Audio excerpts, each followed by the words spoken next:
from spam to speech. We're going to talk today about online content moderation, platform content moderation, and some of the challenges that platforms face in moderating various types of content that gets hosted or posted on different types of platforms.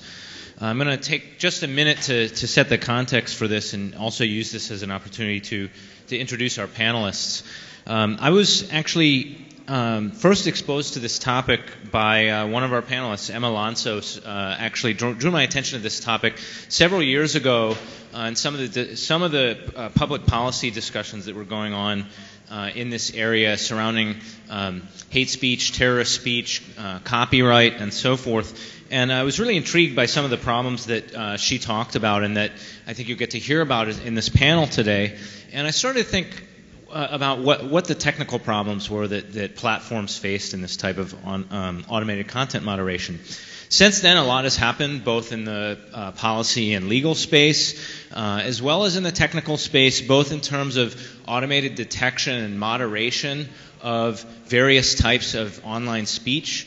And I think, as we'll hear from some of our panelists, not only on the detection side, but also on the adversarial side, new interesting applications of machine learning to automatically generate certain types of, shall we say, controversial content.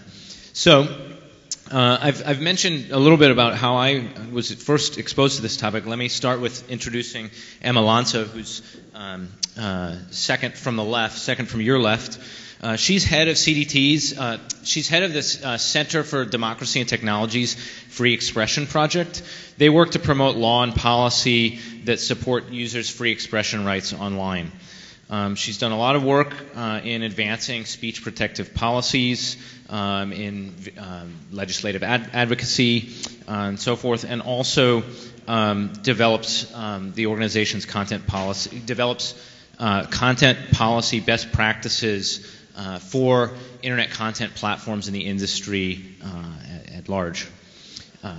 To Emma's right, to your left, we have Nick Sullivan, who's head of cryptography at Cloudflare. He's been head of crypto there since late 2015, and before that, he was head of security engineering at Cloudflare. Prior to that, he also worked at Apple and Symantec, and he's quite active in the IETF in various areas, and I've recently crossed paths with him on various aspects of privacy and the internet. Next to Emma, we have Amy Zhang, who's a PhD student in computer science at the MIT Computer Science and Artificial Intelligence Lab. Her advisor is Professor David Karger. So this is an interesting worlds coming together. My very first USENIX security paper in 2001 was co-authored with David Karger. So he was my entree to security as well. Amy works on designing and building systems to improve collaboration, discourse, and understanding on the web. And she's done recent work in looking at harassment in online forums, and I think she'll talk a little bit about that today. And finally, Ben Zhao is the Neubauer Professor of Computer Science at the University of Chicago. I think many of you probably know Ben's work. It covers a wide range of areas from distributed systems to human-computer interaction and applications of data analysis and machine learning to these areas. And he's recently done a fair bit of work in applications of machine learning to adversarial contexts in this area of online speech, in particular generation of deep fakes and other things that we'll hear about.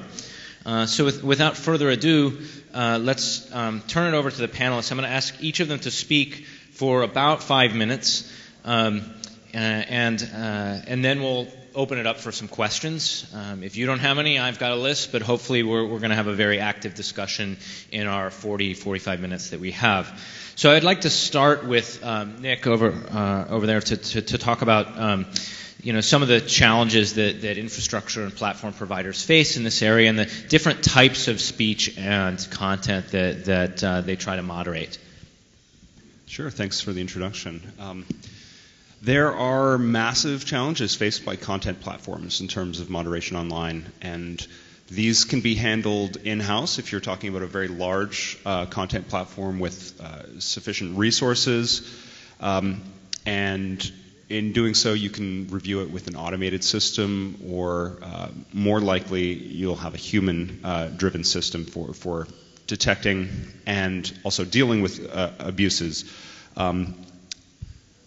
These typically rely on user reporting. So if you think of the Twitter abuse report button, and if the scale of your platform is such that you can't scale the number of humans up with the number of posts or amount of user-generated content, then you often rely on user reporting for these things. And if user reporting gets to be large enough, then you can't even deal with that with a sort of collection of humans. You have to do this with automation. And this works on large platforms to some degree. We've seen some specific backlash to Facebook and Twitter, and have seen how some of these systems have failed in various ways over the last couple of years. But this doesn't necessarily work on the broader web. There's no consistent use case. There's no Twitter report button for websites per se. So I hope to contribute to this discussion by speaking to the various parties involved in content, in getting content from content providers to users throughout the internet. And there are many different organizations and many different participants to this system. And these include, virtual private networks, hosting providers, registrars, reverse proxies, CDNs, DNS providers, etc. And these services deal with content issues in various ways and have different responsibilities. So I'd also like to explore in this conversation some of the differences between content moderation request types. If you think of what content should be taken down, there's various reasons why this should be, and there are different categorizations, and those include emergency requests, threats, phishing, malware, DMCA, trademark, and sort of more general unwanted or miscellaneous content. So there's a lot of different angles to this discussion, and thanks for inviting me to the panel. I'm interested to hear what the rest of the panelists have to say about the technical challenges in this area. Thanks. As Nick mentioned, my name's Emma Llansó. I'm at the Center for Democracy and Technology. We're based in Washington, D.C., and we've got offices in Brussels as well.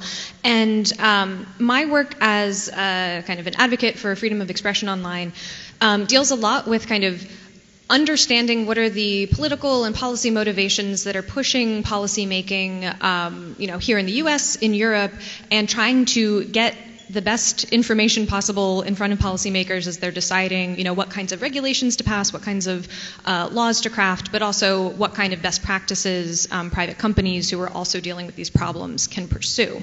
And one of the really concerning trends that we've noticed, especially over the past couple of years, is as governments around the world are really grappling with the issue that Nick mentioned of scale, the enormous scale of content online, the fact that it is impossible to do pre-publication review by a human being of all of this content before it goes live, unless you want to have review queues that last for years and years between trying to upload a file and actually seeing it posted. You're either stuck in a position where you don't have content policies or kind of review applied to most of the content that's online, or you're using automation to try to evaluate content before it goes live. For a long time, the balance that we struck, particularly in kind of democratic countries that were generally anti-censorship, was to let content get posted, rely on kind of notice and flagging systems like Nick mentioned, and accept that that meant there was going to be a lot of sort of unregulated speech out there. The big concerning shift over the past couple of years is much more this sense, from the United Kingdom and France all the way through to Saudi Arabia and Pakistan saying content should be filtered kind of before it goes live. The law should apply to content kind of consistently and comprehensively, and to do that you need to use some kind of automation. We've seen automation and machine learning kind of pointed to as potential panaceas for all of these really complex content challenges, everything from hate speech, terrorist propaganda, disinformation, which, step one, what do we even mean when we say disinformation? We saw it in the congressional hearings where Mark Zuckerberg was testifying earlier this year, where he kind of acknowledged that it's actually really difficult to identify hate speech through machine learning because of all of the complexities of defining what hate speech is. But almost in the same breath, he was kind of promising Congress that within 5 to 10 years, their AI systems would help detect all of the terrorist propaganda that was being uploaded to the platform. It's a lot more complicated than that, obviously, but we've seen a lot of governments kind of charging ahead with the idea that automation needs to have a big role in how we manage content moving forward. Just this summer, the European Parliament narrowly voted down a measure that would have required, you may have heard of the copyright upload filtering proposal that was before the European Parliament. The idea is not totally off the table, but there was an intermediate victory this summer where the Parliament said, okay, this proposal before us to mandate that all content hosts use a, some kind of content ID type filtering tool to identify whether copyrighted material is being uploaded to their services. That proposal was almost passed into law this summer, narrowly staved off, and is going to certainly be coming back this fall.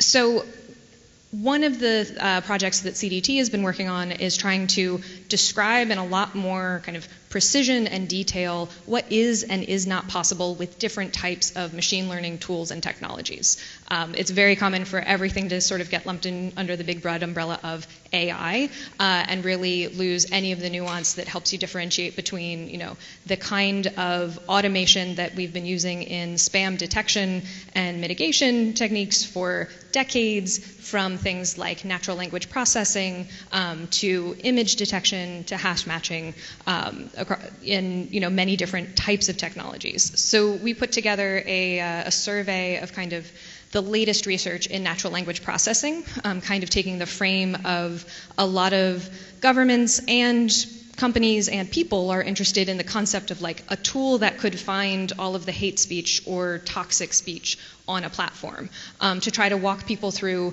what are the reasons why those sorts of tools are a little bit of a pie in the sky idea and what the kind of inherent limitations are of these tools. But I'm at the end of my 5 minutes, so maybe that's something we can talk about in Q&A. Hey, so as Nick mentioned, I'm Amy. I'm a PhD student at MIT, and I've been coming at this problem more from the HCI perspective. So that's led me to think about things like specifically harassment and some work on misinformation. And there's really two things that I want to sort of advocate for coming from the HCI side. One is that it's really important to go out there and understand people's experiences, the good people, the bad people, the sometimes bad people, and their motivations. So as part of my research, I've been interviewing a whole host of people who face harassment, all the way from people with, millions of subscribers, YouTube stars, to just regular people who have a stalker or have been caught by a mob for whatever reason. And one of the things we found out right away was that people get harassed online in all sorts of different ways, and they have all very different ideas about what is harassment. So it's not just messages. It's basically anything that can be pushed to a person can be weaponized in some ways. So that's notifications, alerts, embedded images, subscriptions, even reporting, which is supposed to be towards against that. You name it. And then also when it does come to message contents, so the text of messages, when we were looking at examples of people's harassment that they sent us, a lot of it is just really contextual. It's not the kind of thing where it's like I see it and I can tell that that's hate speech. So I think this is kind of an important nuance for people who do want to build machine learning models. It's really understand what your definitions are, because hate speech and harassment aren't actually the same thing. I think it's also important to learn as much as we can about the people who are harassing or others or spreading misinformation and why they do it. Unlike spammers, some of these bad actors are not financially motivated. So in the case of harassers, sometimes, you'll have victims who are subject to basically what's like a distributed denial of service attack on your inbox by a series of strangers. But there's also a ton of harassment out there that's like pretty personalized. Like just as an example, I spoke to one person who was getting harassed by her ex-husband. They shared a child together. They had to coordinate their schedules, and so he would use that information to basically send harassing messages exactly when she was in a business meeting. So, unlike scammers, where it's more of like a numbers game, you're trying to hit as many people as possible, some harassers will really focus on an individual and be more adversarial in their attack. And that sort of leads me to the second thing I really want to stress, which gets to what we as builders and computer scientists can do about all this. And I want to advocate for more and better end-user controlled and end-user friendly tools and algorithms to combat this stuff. So, I think there's a huge need here because there's a lot of bad faith behavior that may not actually violate any terms of service and therefore won't actually be actionable at a platform or higher level. Partly because, what is bad behavior, what is harassment can be personal and contextual, and partly because bad actors are pretty good at getting right up to the line without actually crossing it. And I think we also need tools that are more customizable and transparent. So one of the takeaways I got from interviewing people is that they have very different ideas about how they want to actually respond to harassment. So for instance, just blocking harassers isn't actually a desirable option for many people. If you're getting death threats or if people are threatening to dox you, you probably want to know about that as soon as possible so you can prepare for it, as opposed to just blocking these people. And then also I want to advocate for tools that let people stand on the shoulders of other people that they trust. So we found in interviews that people were really overwhelmed by the work involved in dealing with harassment. So in response to that, in my group, we built a tool that lets people designate friends who can moderate their inbox for them. So this tool has controls where you can, as the person who's getting harassed, you can still maintain control of your inbox while giving some permissions to people you trust. And we built this because we found out the number one way that people were dealing with harassment, other than just deleting their account, was to give their password to their best friend or their partner, and that person would then go into their inbox and clean it for them. So, imagine if this sort of thing were easier to do, so you didn't have to just start handing out your password to other people. What if you could, as another example, what if you could fork someone else's blacklist and build on the one that they've built? Or in the case of misinformation, what if you could individually subscribe to the refutations of an organization that you like? So you can see those in your feed, for instance. So that last thing is something that I'm now working on as part of a W3C community group called the Credible Web Community Group, and I'm also a member of this group called the Credibility Coalition. We're thinking about technical standards around content credibility and decentralized ways we can convey things like trust. So yeah, basically I think we need to understand users and use that information to tackle building more systems for users. Okay, my name is Ben. I'm a faculty member working mostly in sort of empirical and experimental areas. So this is a really interesting panel because the dimensions are all different and we're all looking at sort of very similar kind of problems but from very orthogonal dimensions, so it's really cool. So a lot of what my work concerns with is sort of trying to understand where NLP, natural language processing, and deep learning is, and in terms of complexity and ability, and what that means for sort of a lot of the real content generation and analysis industries out there. So a recent project that we did towards the end of last year was looking at, trying to answer the question of if you took some advanced NLP stuff that we have right now, and if you took, a bunch of machine learning results that we have right now, how close can we get to human speech? And so the sort of the the concerning result that we got was basically we could generate really, really convincing short snippets of speech that were basically passing the Turing test. So we were generating automatically online product reviews for restaurants and such, based on training data, and you could put a real user in front of it, and they would not be able to tell the difference between that review and an actual review written by another human being.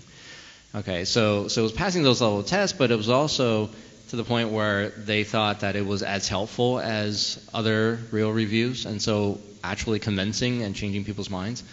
So there's this sort of a dichotomy. There's a little bit of a asymmetry in where machine learning is right now, at least I think, from looking at some of the current natural language processing work, which is that generation of text is actually quite reasonable and it's quite advanced. And so we can take training data and you could generate reasonable text that looks really realistic. As long as it doesn't go on for like a page or something really long, you can make semi-coherent text out of nothing. The problem is that going the other direction is a lot harder. And so we found a lot of challenges in actually trying to analyze sentiment and analyze, hate speech and other types of harassment, because it comes in so many different forms. And so you actually need understanding of the language to go in that direction, but it doesn't require nearly as much to generate it. And so that's a challenge, because right now, so I gave this talk at this conference for investigative journalists in March in Chicago, and generally speaking, everybody was freaked out, because for journalists, this is sort of like, their bread and butter, right? The credibility. And so now that anybody can generate content automatically and to modify content, whether it's audio or video, there's a lot of recent work, advances in that space.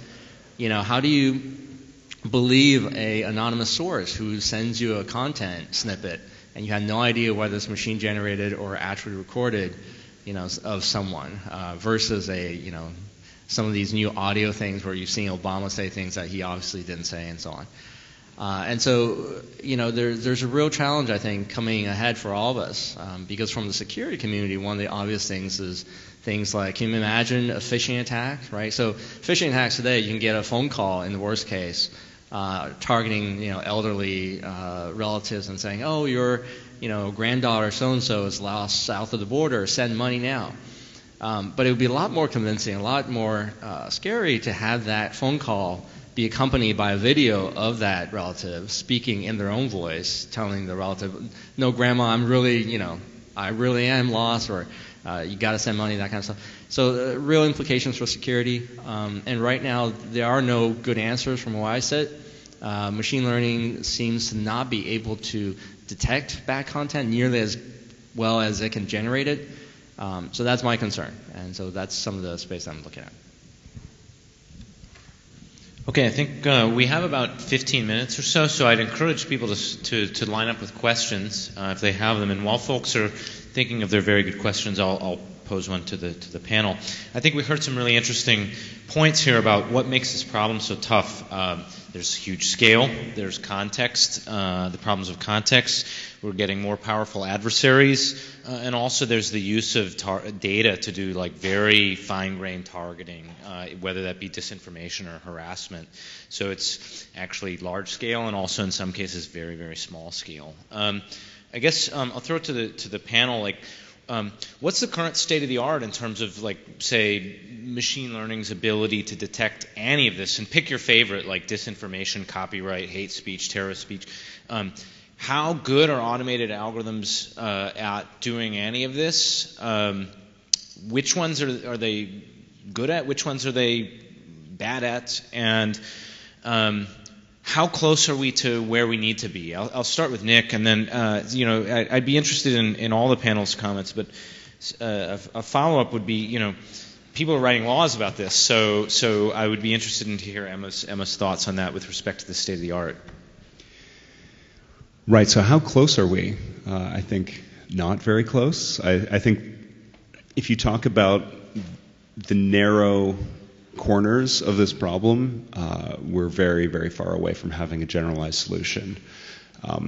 When it comes to some things that, if you think of, say, copyright, for example, there are certain images that you can match by hash, and that's relatively efficient for a small set of objects. And if you get to the point where you're talking about everything that has ever had a copyright claim against it, doing that hash checking in a central location or in a distributed way is also just as simple as that. This is not even talking about machine learning. Is difficult and burdensome. So if you're talking about things that you're looking at different objects or images in the scale of millions per second, then it's completely inefficient. So for smaller sets of data and smaller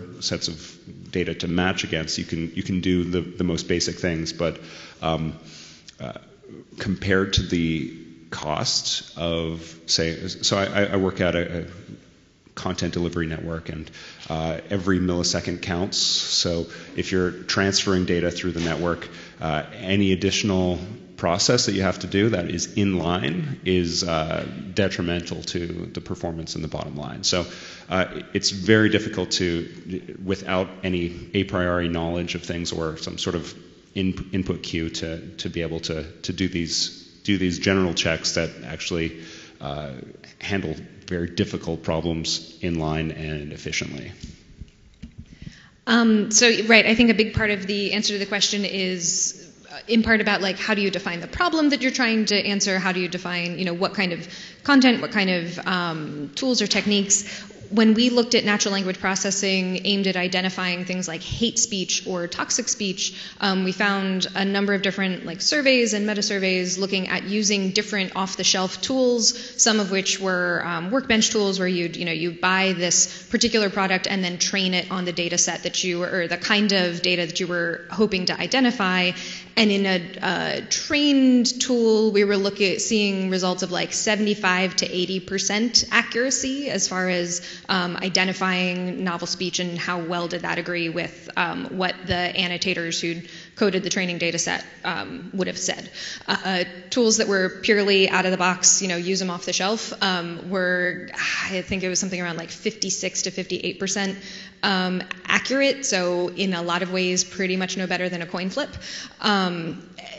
When you look at, but if you define a pretty specific goal, you can get to some pretty much higher numbers. So there was a news report back in the spring of the UK government had worked with a software development firm to develop a tool that was reported as detecting 99% of all terrorist videos that might be uploaded to YouTube or another video hosting site. After a bunch of media coverage and the kind of the UK government's initial broadcasting, we have solved the terrorist propaganda problem. The company who actually developed the tool put out a very thoughtful blog post of there's been some questions about how does our tool actually work, where they radically narrowed the scope of what was it that the tool was actually doing, and it was what they had developed was a way of identifying a particular subset of produced by ISIS videos that have certain kind of common characteristics, including sort of branding and look and feel, and just their kind of the narrative structure that these videos take. So it's really interesting research. They combine a couple of different image and audio evaluation techniques, doing some pretty interesting stuff. But what they ended up with was a tool that was very good at identifying a particular subset of videos produced by ISIS, which is a much smaller piece from the whole terrorist propaganda kind of set of content. That hasn't stopped the UK government from leading the charge of saying, we need to have laws that require content hosts to identify and remove terrorist propaganda from their platforms within an hour of it being uploaded, which is essentially going to equate to a mandate for automated filtering. They're pushing this. A year ago it was 24 hours, then it got shortened to 2 hours, now it's down to 1 hour, really on no basis other than, as far as I can tell, kind of the political messaging that they want to say they're holding companies to account around hosting terrorist content. But as far as the technology goes, there may be some tools that can probably do a good job related to a type of content, but it's nowhere near close to solving the whole big thorny issue.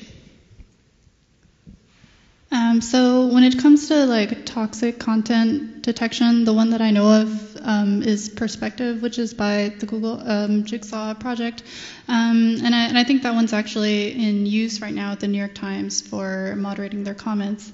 So I think that there's some interesting work to be done, kind of combining both human and automated moderators together. So I think in the New York Times case, they have human moderators, and they're using this Jigsaw API to be able to filter, but also sort what the humans actually have to look at.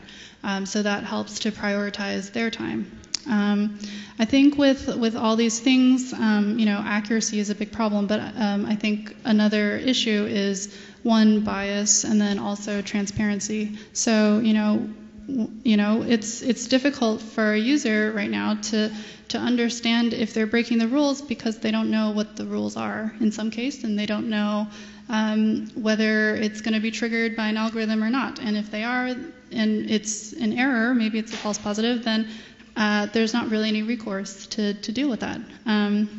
And then on the issue of bias, so you have to be careful with these models, because I think if you're not careful, a lot of times the people that are incorrectly swept up in these models will be oftentimes people out of the mainstream, minorities, people who are often the target of harassment in the first place. So all these things are things you have to think about.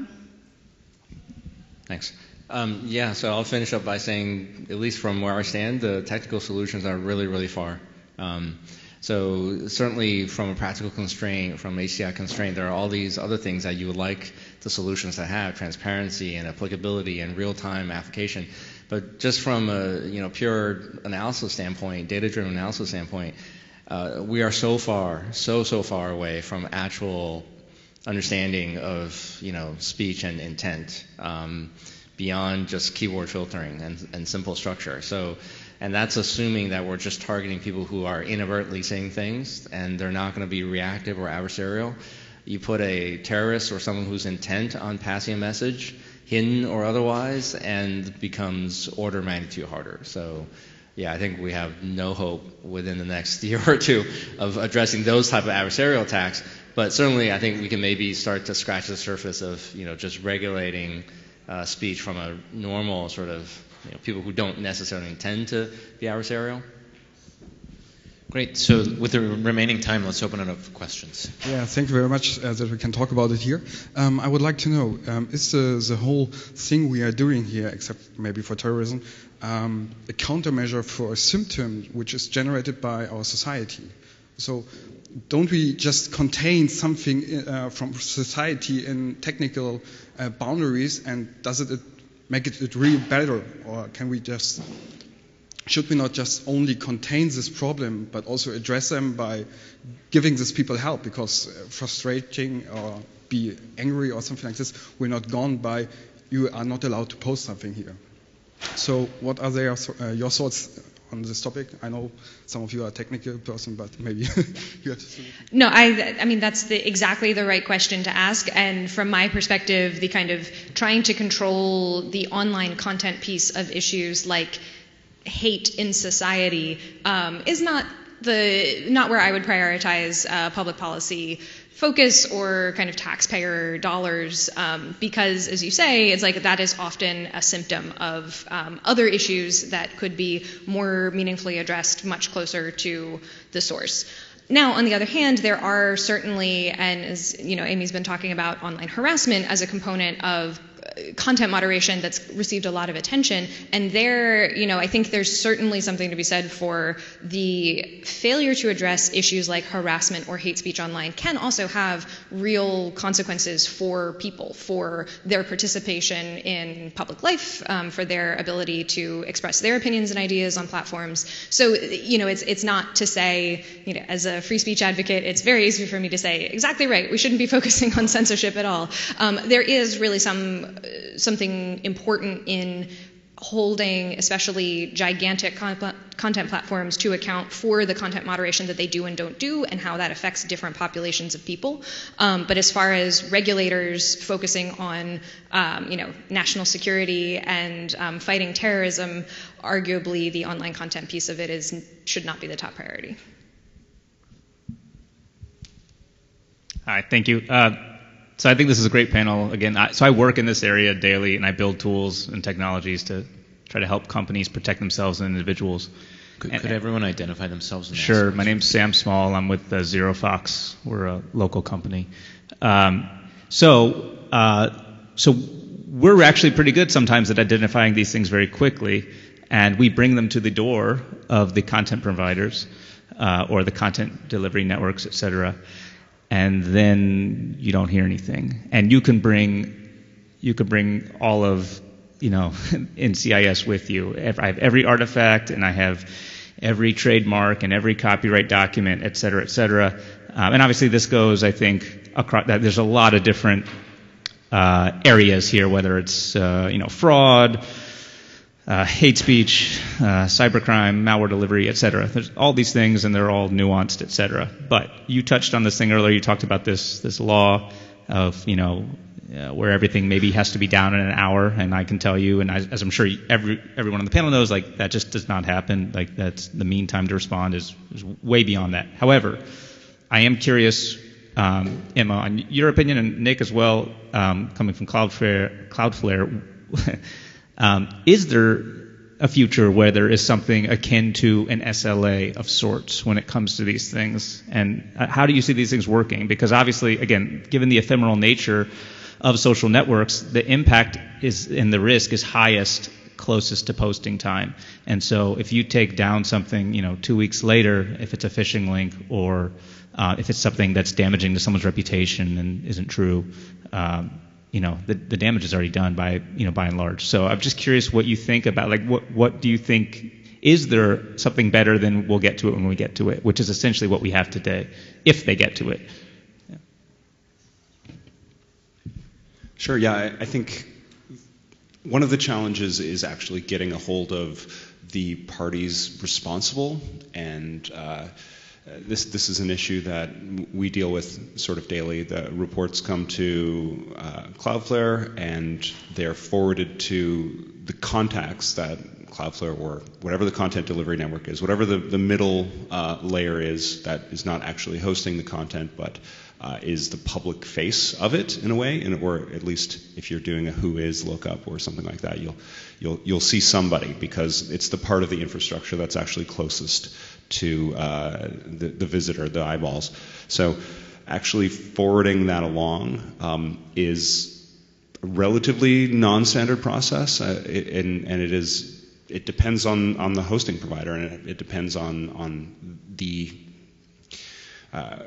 response of and the queue of whoever it is who actually hosts the content. So if we're in a space where we're talking about content platforms that have these systems in place and they are fully staffed and they're very aware of these sort of problems, they go quickly. But if you're talking about, say, a mom and pop hosting provider, or a VPS that's on Amazon or something like this, it's actually it's going to require some serious changes, and the motivation for that changes are things that have to come through various external means. They're not necessarily things that are going to be prioritized inside of a business. So I think there is a path to faster response times, but it's not necessarily going to be driven by the hosting providers themselves.